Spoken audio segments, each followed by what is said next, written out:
Hello and welcome to the Authority of Love. I'm Greg Williams, and we're pleased to welcome David Walls of the Family Foundation to another Family Foundation Friday. Welcome, David. Greg, good to be with you, as always. You know, I'm kind of excited about today's because we've got they just keep feeding us this stuff, right? But before we get into today's topics, we're going to update you on some crucial and critical legislation and cultural issues. I have to take full responsibility for this. And last week, right after we finished taping this broadcast and podcast on Thursday afternoon, we got a text that said the California government, the General Assembly there, had decided to revive the bill that would make child trafficking a serious felony.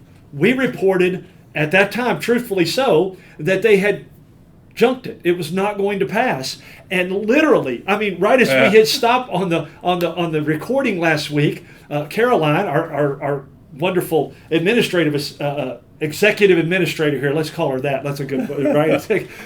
She said, I just got a text that said they're going to look at this. So anyway, they've done that. It's passed out of committee. And so I take responsibility for, well, we reported correctly, but Dave and I take full responsibility for turning around the California legislature, okay? Got a lot of work to go there. Yeah, we do, because it's got to get out of the full House to be a bill. But seriously, be praying for that. Be praying for that, because that has an impact. Many other states will follow that. We've got an update on the SB 150 going to the Sixth Circuit Court of Appeals. We've got an update on men chest feeding. Don't turn off your radio or the podcast, okay? And then we're going to give you some action items, as well as the Kentucky Family Forum coming up in October. So, David, welcome again. Yeah. And tell us a little bit about what's going on with this injunction now on SB 150 going to the Sixth Circuit. Yeah, another encouraging, exciting update, Greg, and this one came a little bit after our program aired on Friday of last week, so our program's having an impact. Amen. Yes. We're thankful. So you and I talked last week about how a federal judge had put a temporary injunction halting the provisions of SB 150 that protect kids from puberty blockers, cross-sex hormones in the context of so-called gender transitions. You and I had also talked a little bit about the Sixth Circuit right. Had put the Tennessee law back into effect, and I can say effectively because of the Sixth Circuit doing that, we have now seen the federal judge here in Kentucky essentially probably have to put our law back into effect in those two cases, the Kentucky case and the Tennessee case, both dealing with banning so-called gender transitions, protecting kids from these irreparable interventions that are being done in the name of trying to change their gender. Both of those cases are now combined, are going to be up before the Sixth Circuit, and the underlying laws in Kentucky and Tennessee are going to be in effect as those cases play out. So we praise the Lord for that. That's a little bit of a legal mumbo jumbo, but effectively that means that as we sit here right now, all of SB 150 is fully in effect, Greg. And I know you and I are going to, we've talked about some of the other provisions of the law, but I just, it's something worthy to be thankful for. There have been a lot of challenges to different areas of the law since it was first passed earlier this year. But thankful for that. And please, we will be continuing to update folks. There will be oral arguments in front of the Sixth Circuit later this year. We'll be joining with some of our allies in submitting a friend of the court brief. I know our Attorney General's team here, and I presume the Attorney General's office in Tennessee will be preparing to defend the laws. Be praying for this case. Yes. I believe this is the first case related to laws banning gender transitions that's going to make it to a circuit court. So this has the potential to be a precedent-setting case as some of these legal battles play out now, because we continue to be thankful. There are 20 states now that have passed laws banning gender transition on children. So there's a lot of progress, a lot of momentum, and so we need to be praying for the legal teams that will be defending these laws, and for the Sixth Circuit that will end up with a decision upholding these laws. Look, we as we've said all along, there is nothing more appropriate than a law protecting children from bodily harm, Greg. Yes. So absolutely. Yeah. And David, I want to piggyback on that for a little bit, because I've been saying this for 25 plus years. Back when I was working with sexual risk avoidance programs and things like that. One of the statements that I wrote about and made numerous times in D.C. and Frankfurt and in other states when we would have opportunities to share was that the left continually, we see it in the comprehensive sex ed, which is actually free sex ideology. In that, we see it in the abortion industry, and now we're seeing it in the LGBTQ, is that they really do not care what happens to the children. Right. And what I wrote and talked about years ago was that it seems like they're willing to use our children simply as petri dishes to experiment on for the sake of those adults that just want to feel better. And we know scientifically now that down the road, in almost every single case, the suicide rates are higher, the depression is higher in all of these situations because there is no foundation and there is no scientific fact behind it. They're pushing, they talk in those terms, and many of the public hear it that way, but if you just peel back a layer or two underneath that, you don't hear that. So we've got another hot topic that falls in line. They're doing the same thing with this idea that the CDC, I think we teased this a little bit last week, David, but the CDC has come out and said that literally given guidance on how men can chest feed. Now I have a question, I don't want you to clarify anything for me. I would think that this is women that have decided to transition and claim to be men. They can't really do it, but claim to be, and then get all this surgery and hormone and go, but they still produce milk and can feed a baby. Is that what they're talking about?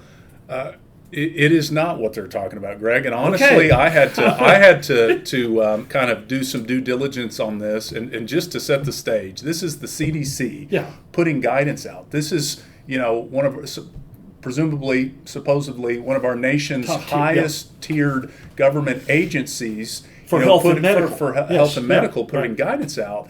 And what they have done is they have put guidance out, giving guidance on how men can breastfeed, chest feed. So men that are trying to transition, as they call it, to women? Right. Okay. Right. So, but they call it chest feeding. They call it chest feeding. Wouldn't that mean that they're claiming that the man's still a man? I'm not an expert on this on this topic, Greg. But I mean, we laugh, but the speed at which this ideology is, moving through all areas of society. I mean, Greg, we talk about the we continue to see polls and other things that talk about the lack of faith and trust that people have in some government, now in a lot of scientific communities, in the media, and so forth. You can't help but be incredibly sympathetic for that when you have government agencies essentially putting out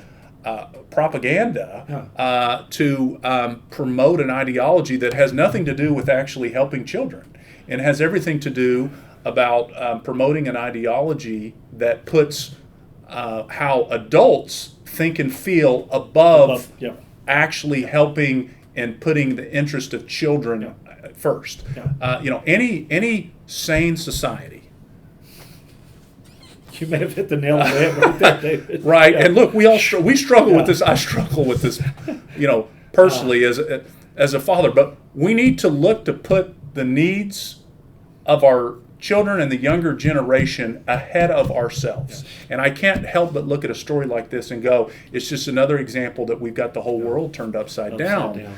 But just not to go into too much detail, Greg, but this guidance talks about, essentially is promoting this, and my understanding of it is that essentially the man would take certain chemicals and different things that would help produce some sort of milk that's not really milk. But what's interesting about the guidance is that the FDA has warned that one of the hormones that's used in this process can actually pass through the milk, through the breast milk, in small amounts, and can lead to side effects for the baby, including irregular heartbeats, according to the FDA. Serious. I mean, this is serious, and it just it's concerning in the context of thinking about, are we putting kids at the front of this? It's another continued attack and assault on womanhood, on as we've talked about in the sports context, on manhood. If you really want to,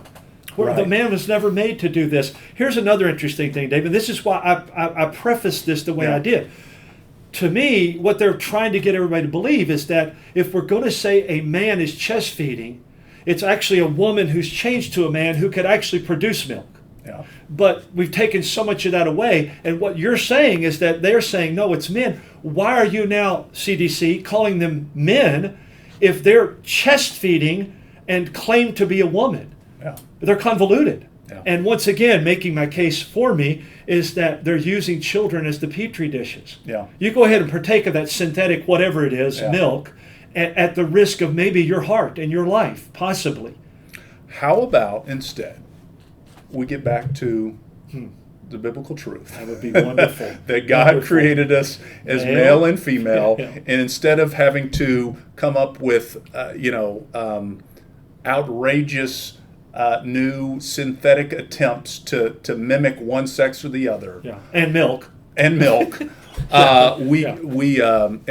I know you and I we're diving a little bit deeper into this, but it just continues to be another example that shows how far government has gone into buying into this ideology and promoting it. But these are the kinds of things, Greg, that a couple of years ago, if we had said, for example, redefining marriage and starting that ball rolling, if we had highlighted that, we would have been talking about the CDC putting out chest feeding guidance, we would have been said, oh, that's your slippery slope, you're crazy, right? But there are real impacts when we start moving away from God's design, His truths in terms of how we were created, the dignity, the purpose of that creation. Yeah. The ball is rolling on all these other topics, and it's important that we, as Christians, take a stand for what's true and right and just. Well, and David, I would add to that, this you will agree with this, I know. I've been doing this 20 years longer than you have, simply because I'm 20 years older. But here's the interesting thing. People were saying this when abortion came about in the 60s and 70s, and they were laughed down. Yeah. People were saying this when divorce, no-fault divorce, Ronald Reagan brought that about, influenced by auto insurance salesmen, literally. And he says the worst part of the legacy of his whole life. And then we had it again with homosexuality and same-sex marriage, and people were saying, this is what will happen. And no, it's not. Here it is. Right. And my question is, where's the church? We're the ones entrusted with these truths that you talked about, male and female, for this reason, marriage, children. We've got to get back to that and not be afraid to speak these truths. Do it in grace and love, but we can't leave any of this out. Oh, absolutely. We've got to be able to speak this. We've got to disciple our people in our congregations so that we can be salt and light in the culture we're on. And a couple of action items to do that. Go to KentuckyFamily.org/take action, and you can find a place to contact Fayette County and Jefferson County schools. Is that right? Yeah. And check on your other counties too, right? Yeah, it continues to be important to encourage folks to contact their local school boards to ensure that important protections from SB 150 as it relates to protecting against LGBT indoctrination. And not the bad guidance coming out of Governor Beshear's Department of Education. Okay. Yeah. Also, go to KentuckyFamily.org/events, and you can sign up for and get the early bird discount. $30, right? Yeah. For the Kentucky Family Forum. Yeah, and we've got some great speakers and some exciting future announcements on that front as well. Awesome. Stay tuned for that. Thank you for joining us. Thanks always for your prayers, and thanks always to the Lord. Make it a great day, and God bless in Christ. And now listen to Bill Reeser and Encounter, and at 12:45, my good friend Greg Horn and Hope is here. I'm Greg Williams, and you're listening to The Authority of Love.